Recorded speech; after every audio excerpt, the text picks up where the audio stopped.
lupakan sejenak soal luar angkasa. Soalnya perbatasan terakhir yang sesungguhnya itu ada di sini, di planet kita sendiri. Selamat datang dalam penjelajahan laut dalam. Apa yang bakal kita temukan di kedalaman sana, wah mungkin akan mengubah cara Anda melihat bumi untuk selamanya. Agak ironis ya kalau dipikir-pikir, kita ini bisa memetakan permukaan Mars yang jaraknya jutaan kilometer dari sini, tapi sebagian besar halaman belakang rumah kita sendiri, ya laut dalam, itu masih jadi misteri besar. Nah, inilah paradoks yang akan kita bedah bareng-bareng hari ini. Lebih dari 80%. Coba deh, bayangkan. Angka segitu artinya hampir seluruh lautan di planet kita ini adalah wilayah asing yang belum pernah kita lihat, apalagi kita petakan.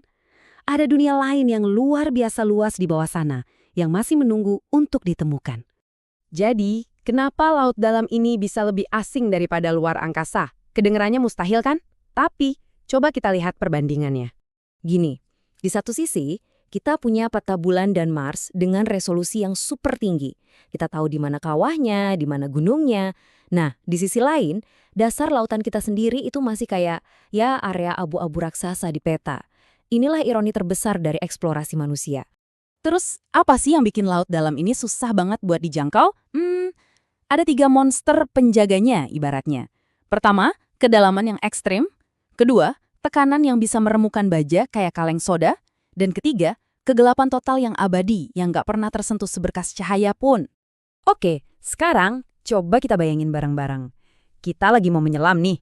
Kita masuk ke kapal selam, tutup palka, dan kita mulai turun. Turun ke dunia tanpa matahari. Di kedalaman 200 meter, cahaya matahari terakhir akhirnya nyerah. Warna biru yang tadinya indah perlahan memudar jadi hitam pekat. Selamat datang di zona senja abadi. Mulai dari titik ini gak ada lagi yang namanya siang hari. Dan suhunya, wah langsung anjlok, cuma sekitar 0-4 derajat Celcius. Hampir beku.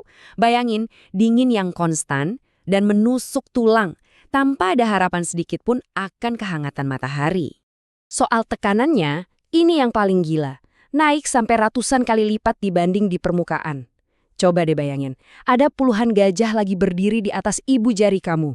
Nah, itulah kekuatan yang menekan setiap inci kapal selam kita. Lingkungan ini benar-benar nggak ramah sama sekali.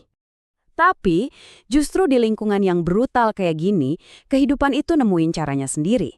Alam seakan-akan menciptakan pertunjukan cahayanya sendiri di tengah kegelapan yang abadi.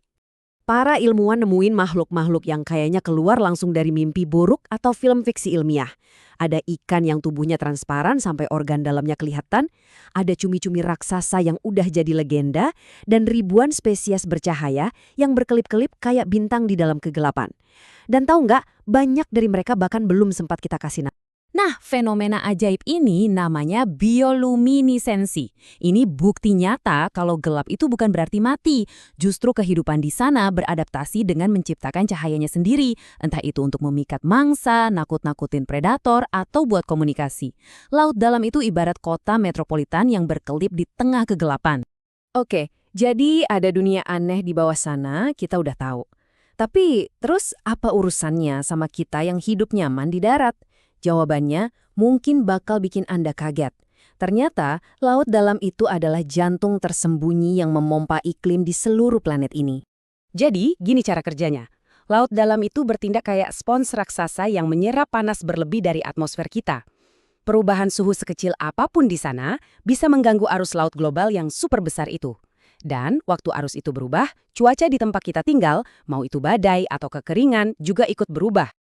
Dan disinilah ironi yang paling menyedihkan. Tepat saat kita baru aja mulai ngerti keajaiban dunia ini, kita justru jadi ancaman terbesarnya. Laut dalam terancam hancur, bahkan sebelum kita sempat benar-benar mengenalnya. Saat ini lagi ada semacam perlombaan untuk menambang mineral berharga di dasar laut. Aktivitas ini beresiko banget menghancurkan ekosistem yang udah ada selama ribuan tahun, cuma dalam sekejap mata. Bahaya terbesarnya, kita bisa memusnahkan spesies-spesies luar biasa ini, bahkan sebelum kita sempat tahu kalau mereka ada. Ini mengingatkan kita pada sebuah kebenaran yang penting. Seringkali, hal-hal yang paling tidak kita pahami justru adalah hal yang paling mempengaruhi hidup kita. Dan kayaknya nggak ada contoh yang lebih pas daripada laut dalam. Jadi, pada akhirnya, penjelajahan laut dalam ini bukan cuma soal mengukur seberapa dalam lautan. Ini adalah cerminan untuk mengukur seberapa dalam ketidaktahuan kita sendiri. Semakin dalam kita menyelam, semakin kita sadar betapa luasnya misteri yang masih ada di luar sana. Jadi, saya mau meninggalkan Anda dengan satu pertanyaan untuk direnungkan. Setelah semua ini, menurut Anda, di manakah misteri terbesar yang sesungguhnya berada? Di hamparan bintang yang tak terbatas di atas sana, atau di kedalaman lautan yang sunyi di bawah kaki kita?